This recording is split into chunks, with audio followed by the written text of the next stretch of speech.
Hello guys, welcome to bio classes.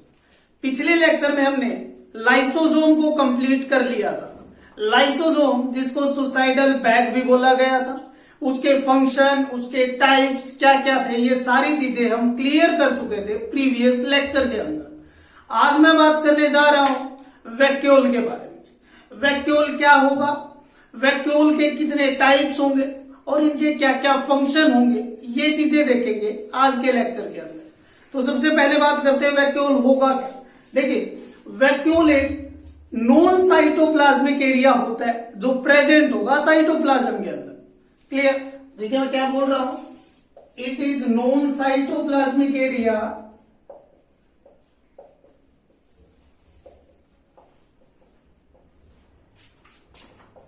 Present in cytoplasm, जिसको मैं present बोल रहा हूं। Clear? It is a non cytoplasmic area present in cytoplasm. अब ये क्या होगा, एक मेम्ब्रेन बाउंड होगा। क्लियर? इसके ऊपर मेम्ब्रेन प्रेजेंट होगी, मेम्ब्रेन बाउंड ऑर्गेनेल होगी। अब ये होने के बाद हम देखते हैं कि ये अराइज कहां से होती है। तो जो आपका वैक्यूल होता है वो अराइज होता है कहां से, एंडोप्लाज्मिक रेटिक्यूलम से। कहां से अराइज होगा ये, एंडोप्लाज्मिक रेटिक्यूलम से अराइज होगा। अब इसके बाद में देखिए, ये तो हो गई इसके बेसिक कॉन्सेप्ट के बारे में, यानी कि क्या होता है, कहां से अराइज होता है। अब मैं बात कर रहा हूं इसके टाइप्स ऑफ वैक्यूल।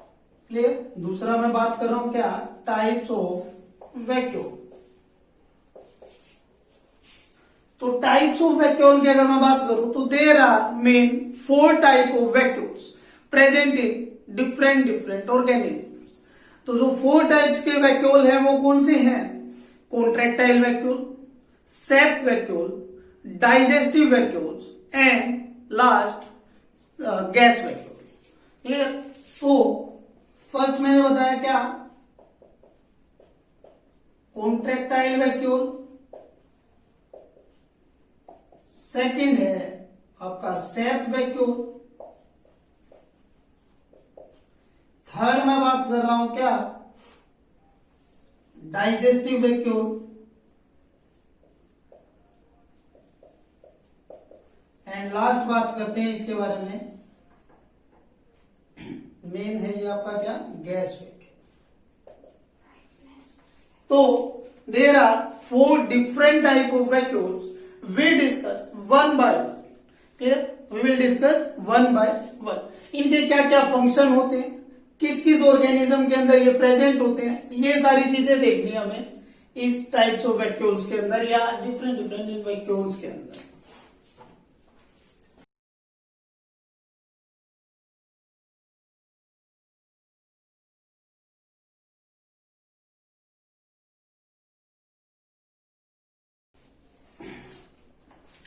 फर्स्ट बात करते हैं हम contractile vacuole.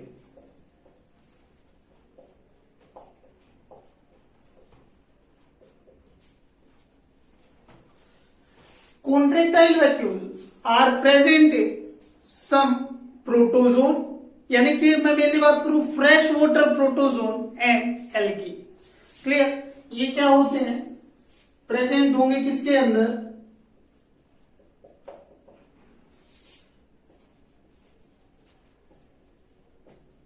Fresh water protozoa and algae के अंदर। क्लियर? इनके अंदर मिलेंगे।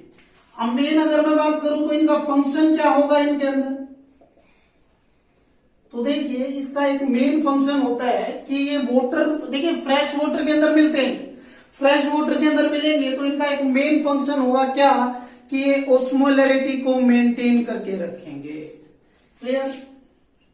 क्या करके रखेंगे, मेंटेन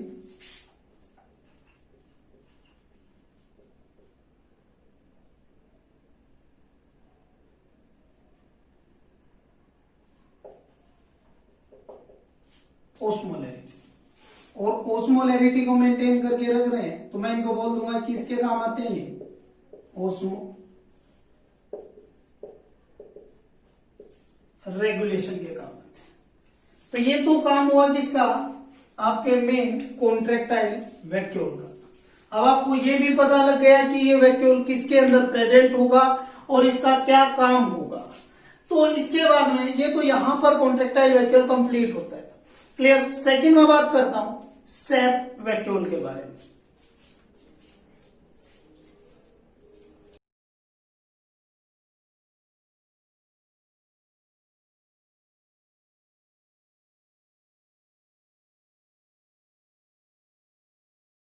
सेप वैक्यूल, अब सेप वैक्यूल की बात करूं तो एक चीज जान लीजिए, सेप वैक्यूल वो वैक्यूल होता है जो प्रेजेंट होगा प्लांट सेल के अंदर, क्लियर, प्रेजेंट इन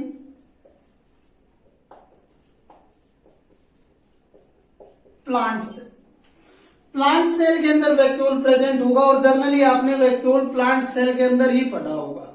अब यहां पर मैं बात करूं तो देखिए जो यंग सेल होती है प्लांट की और जो मैच्योर सेल होती है प्लांट की, तो देखिए जो यंग सेल होती है ना प्लांट की, यंग सेल के अंदर वैक्यूल जो होगा वो स्मॉल साइज का होगा, स्मॉल साइज का होगा। अब अगर जो मैच्योर सेल होती है तो इसके अंदर मैं बात बोलूं तो क्या होगा, ये लार्ज साइज का वैक्यूल प्रेजेंट होगा, और लार्ज साइज का वैक्यूल इतना होगा कि ये क्या करेगा, 90% स्पेस ऑक्यूपाई कर लेगा सेल का, क्लियर। ये जो वैक्यूल मैच्योर सेल के अंदर जो वैक्यूल लार्ज साइज का प्रेजेंट होगा और ये 90% तक उसका स्पेस ऑक्यूपाई कर लेता है। अब यही रीजन होगा कि जो देखिए प्लांट सेल जो होगी,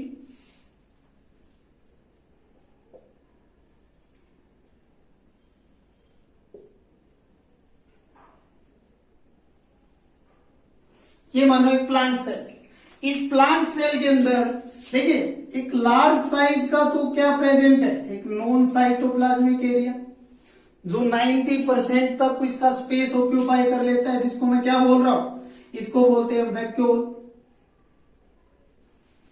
क्लियर।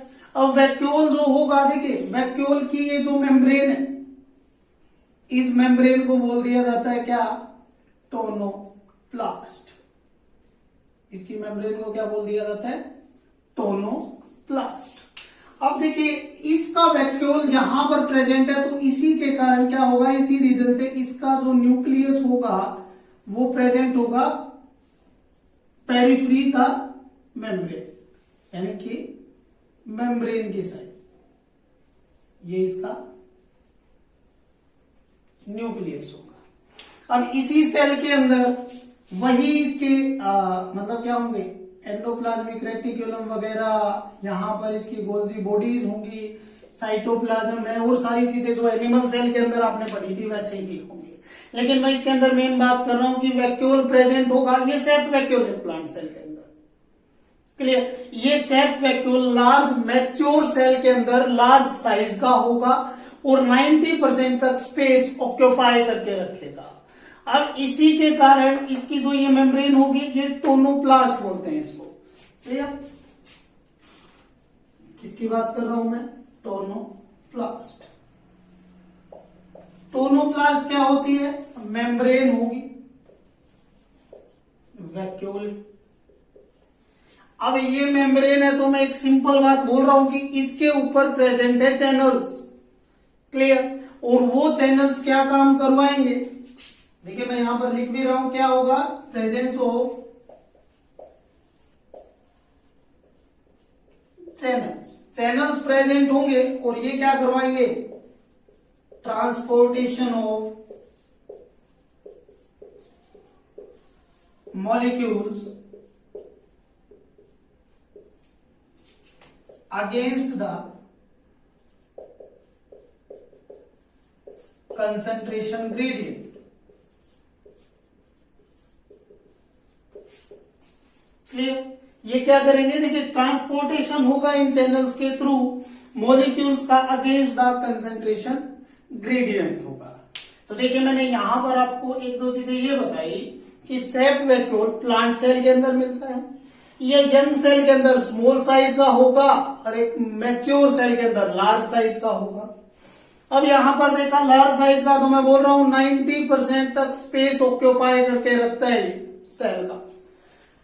इसकी मेम्ब्रेन होती है जिसको टोनोप्लास्ट बोला जाता है, वो मेम्ब्रेन ट्रांसपोर्टेशन का काम करवाएगी मॉलिक्यूल्स का, या एक्सचेंज करवाएगी या ट्रांसपोर्टेशन करवाएगी अगेंस्ट द कंसेंट्रेशन ग्रेडियंट। अब अगर इसके फंक्शन की बात करूं, अब मैं बात कर रहा हूं इसका फंक्शन क्या होगा।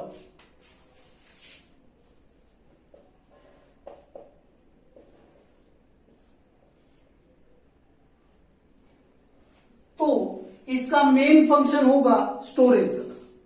क्लियर? इसका फंक्शन क्या होगा, ये स्टोरेज करवाएगा किस किस की,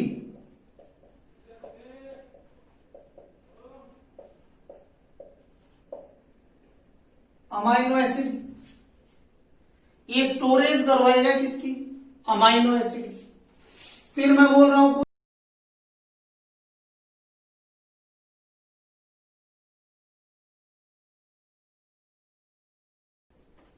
तो इसका देखिए मेन फंक्शन होगा क्या क्या। एक तो मैं बोल रहा हूं कि स्टोरेज करवाएगा अमीनो एसिड की, कुछ वेस्ट मटेरियल की, कुछ वाटर सोल्यूबल पिगमेंट की, और फिर शुगर की। ये फंक्शन होता है।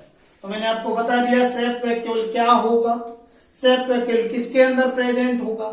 सेप्ट वैक्यूल की एक मेम्ब्रेन होती है जिसको टोनोप्लास्ट बोला जाता है। उस टोनोप्लास्ट के मतलब के ऊपर चैनल्स प्रेजेंट होते हैं जो ट्रांसपोर्टेशन करवाते हैं। फिर हमने बात की कि इसके फंक्शन क्या होंगे सेप्ट वैक्यूल के। तो मेन इसके फंक्शन अमीनो एसिड की स्टोरेज करवाना, वाटर सोल्यूबल सब्सटेंस की स्टोरेज करवाना, और वेस्ट मटेरियल को स्टोर करना, और एक मेन काम इसका शुगर को स्टोर करने का होगा। तो इसके बाद में मैं थर्ड टाइप के वैक्यूल्स की बात कर रहा हूं। तो एक और टाइप जो है डाइजेस्टिव वैक्यूल।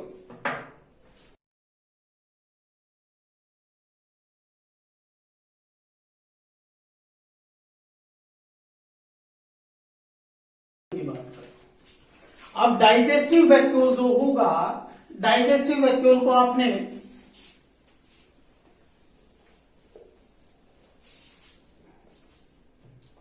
ठीक है, डाइजेस्टिव वैक्यूल प्रेजेंट होगा किसके अंदर, present in protista and some higher animals.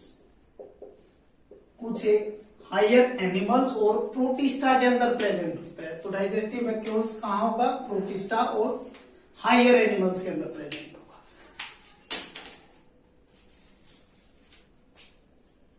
अब ये जो डाइजेस्टिव वैक्यूल होता है, देखिए आपने लाइसोसोम पढ़ा था।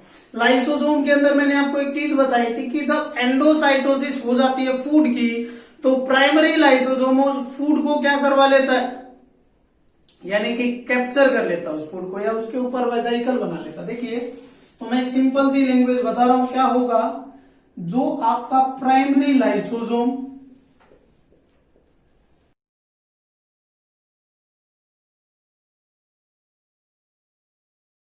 प्लस फैगोसोम,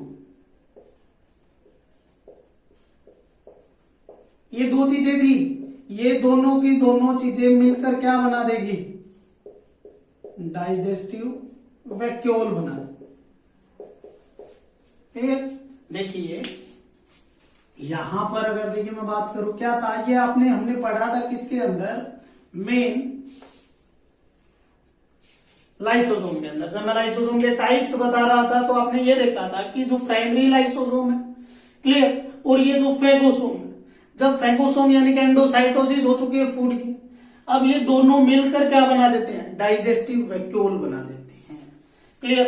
अब मेन देखिए डाइजेस्टिव वैक्यूल का काम क्या होगा, तो अगर मैं इसके फंक्शन की बात करूं तो डाइजेस्टिव वैक्यूल का फंक्शन होगा मेन सेल के अंदर डाइजेशन का। क्या करवाएगा, ये डाइजेशन में हेल्प करेगा सेल के अंदर। तो ये था डाइजेस्टिव वैक्यूल के बारे में। अब मैं इसके बाद में लास्ट वैक्यूल जिसका नाम है क्या, गैस वैक्यूल की बात करूंगा।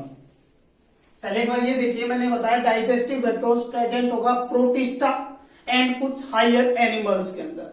कैसे बना, प्राइमरी लाइसोसोम और फेगोसोम ने मिलकर क्या बना दिया, डाइजेस्टिव वैक्यूल बना दिया।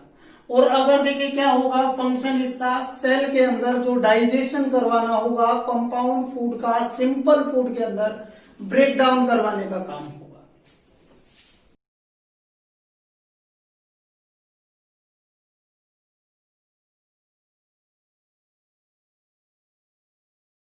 अब बात करते हैं गैस वैक्यूल की। तो गैस वैक्यूल प्रेजेंट होते हैं किसके अंदर, ब्लू ग्रीन एल्गी के अंदर। क्लियर, किसके अंदर प्रेजेंट होंगे, ब्लू ग्रीन एल्गी के अंदर। अब ये जो होंगे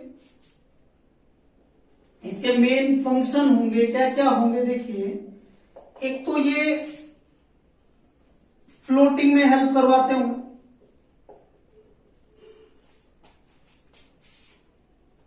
हेल्प इन फ्लोटिंग, या सिंपल मैं बोल दूं हेल्प इन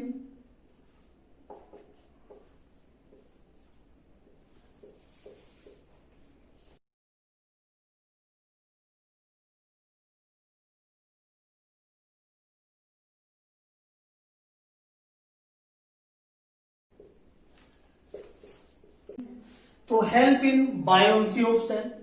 सेल की बायोन्सी यानी कि अगर मैं मेन सिंपल बात करूं तो सेल की फ्लोटिंग में हेल्प करवाती है। एक दूसरा इसके ऊपर जो मेम्ब्रेन होगी तो it is also called pseudo vacuole. Pseudo vacuole क्यों बोला गया, क्योंकि इसके अंदर क्या नहीं है, ट्रू मेम्ब्रेन प्रेजेंट नहीं है वैक्यूल। ट्रू मेम्ब्रेन क्या है इसके अंदर, अब्सेंट है। तो देखिए मैंने यहां पर आपको दो फंक्शन बताए इसके। गैस वैक्यूल जो प्रेजेंट होगा किसके अंदर, ब्लू ग्रीन एल्गी के अंदर। अब इसका मेन फंक्शन क्या होगा कि ये फ्लोटिंग या बायोन्सी में हेल्प करवाएगा, सेल की फ्लोटिंग में हेल्प करवा रहा है।